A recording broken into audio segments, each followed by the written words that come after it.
당신이 찾던 지식교양? 공평한 뉴스, 국민의 시선? 파격적인 아이디어와 상상력으로 뉴스를 디자인하는 시선뉴스입니다.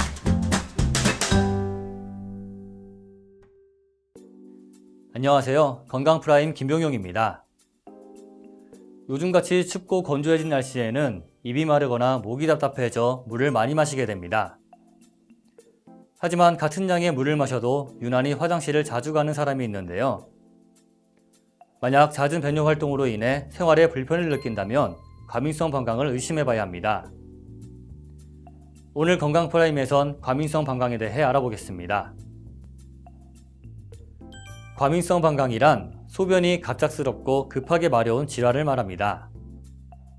과민성 방광의 핵심은 소변을 원하지 않는데 갑작스레 급하게 마려워지는 요절박이란 증상인데요. 요절박 증상이 심해지면 주간에도 소변을 자주 보는 주간빈뇨나 야간에 자다가 잠에서 깨게 만드는 야간뇨, 나아가 요실금까지 이를 수 있습니다. 과민성 방광의 원인이 무엇인지 알아보죠. 과민성 방광은 일반적으로 방광의 근육과 방광신경에 영향을 주는 여러 가지 요인들이 모두 원인이 될 수 있습니다. 대표적으로는 방광의 노화가 과민성 방광의 가장 중추적 원인으로 작용합니다. 대표적인 예로 고혈압에 의해 과민성 방광이 나타나는 경우가 있습니다. 고혈압에 의해서 작은 혈관들에 혈류가 잘 흐르지 않는 경우 방광 일부분에 허혈이 생기게 되고, 이러한 증상으로 인해 방광의 근육들이 늘어나면서 예민한 자극에도 쉽게 반응하게 되는 거죠. 다른 흔한 예로는 전립선 질환으로 평상시 방광 근육에 과도하게 힘을 줘야 하는 상황이 오랫동안 지속되면서 방광 근육의 노화를 촉진하게 돼 과민성 방광을 유발하게 되는 것이죠. 이외에도 뇌경색이나 뇌출혈과 같은 상부 신경계의 손상으로도 과민성 반응이 나타날 수 있다고 하는데요. 그렇다면 과민성 방광의 증상은 어떻게 될까요? 요절박이 너무 높은 압력을 유발하게 되면은 방광 괄약근으로부터 요실금 증상 반사가 발동을 하게 됩니다. 보통 저희가 소변을 볼 때 높은 압력으로 배출을 시작을 하고 괄약근이 풀리면서 자연적으로 소변을 내리게 되는 증상이 나타나는데, 비정상적으로 반사가 과자극을 하게 되면서 일부 환자들에서는 소변을 너무 참지 못해서 오줌이 미처 화장실 가기도 전에 흐르게 되는 요실금 증상이 나타납니다. 이런 요실금을 절박성 요실금이라고 하는데요. 보통 저희가 통상적으로 생각하는 기침하거나 운동할 때 새는 복압성 요실금과는 또 별개의 요실금입니다. 다른 불편한 것으로는 증상으로는 야간뇨를 들 수 있는데요. 환자들의 방광의 과민성이 너무 자극이 심하다 보니까 자는 중에도 수면을 방해할 정도로 깨게 됩니다. 야간뇨는 통상적으로 전 국민의 한 40% 정도에서 한 번 정도는 깨게 되는데요. 한 20% 정도 수준에서는 2번 이상 깨게 됩니다. 2번 이상 깨게 되는 거의 문제는 피로가 극도로 올라가게 되는데, 수면 중에 수면의 중단을 통해서 숙면이 취하기 어렵게 되고, 그렇게 됨으로써 일주기성 리듬이 깨지게 됩니다.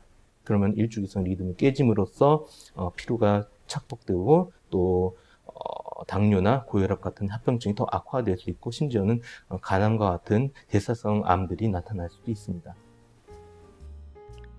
과민성 방광에 대해 궁금한 점들 알아보겠습니다. 먼저 커피가 과민성 방광을 유발한다고 하는데 사실일까요?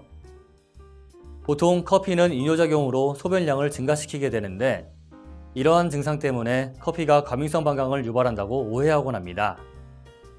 즉, 답은 그렇지 않다입니다. 과민성 방광을 유발하기 위한 카페인 양은 일반 성인 기준 300mg으로 일반 커피 한 잔에 함유된 카페인 양인 75mg으론 과민성 방광을 유발하기는 현실적으로 힘들다고 합니다.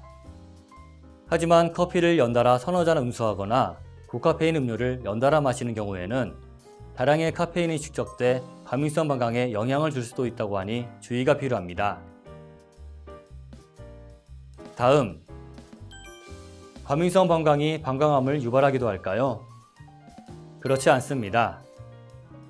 과민성 방광은 소변을 자주 보는 생활상 불편 말곤 이 병 자체가 조금 더 심한 염증이나 암으로 진행하지는 않습니다. 그러나 야간뇨로 인한 피로 누적으로 일주기 리듬의 교란을 유발하고 나아가 당뇨나 고혈압을 유발할 수도 있으니 가볍게 여겨서는 안 되겠죠. 마지막 질문, 과민성 방광과 방광염의 차이는 무엇일까요? 방광염은 소변을 자주 보거나 참지 못하는 등 과민성 방광과 비슷한 증상으로 인해 착각하기가 쉽습니다. 하지만 과민성 방광은 외부의 자극이 없는 상태에서 발생하는 반면 방광염은 세균에 의해 유발되기 때문에 둘은 다른 질환입니다. 따라서 둘의 치료 방법에도 차이가 있다고 하니 주의하시길 바랍니다. 그럼 과민성 방광의 치료 방법에 대해 알아볼까요? 가장 첫 번째 치료 방법은 약물 치료입니다. 보통 우리가 과민성 방광의 반사를 억제하는 방법으로 약물 치료를 사용하게 되는데, 그런 경우에는 항무스카린제제라는 약들을 사용하게 됩니다. 두 번째로는 더 그걸로 조절되지 않는 경우에는 추가적으로 방광 내에 보톡스를 주사를 하거나 아니면은 다른 항무스카린제제를 병합해서 사용하거나, 더 심한 경우에는 방광 용적이 너무 위축이 되어서 수술적으로 방광을 늘려주는 방법들이 사용할 수도 있습니다. 과민성 방광을 예방하기 위해선 평소 적절한 배뇨 활동을 유지하는 것이 중요합니다. 평소 소변을 오래 참지 않고 소변을 볼 때 억지로 힘을 주지 않고 편안하게 배뇨하는 것이 과민성 방광을 예방할 수 있는 좋은 습관인데요. 생활에 불편을 주는 과민성 방광, 평소 작은 행동의 실천으로 과민성 방광을 예방해 보시길 바랍니다. 이상 건강 프라임이었습니다.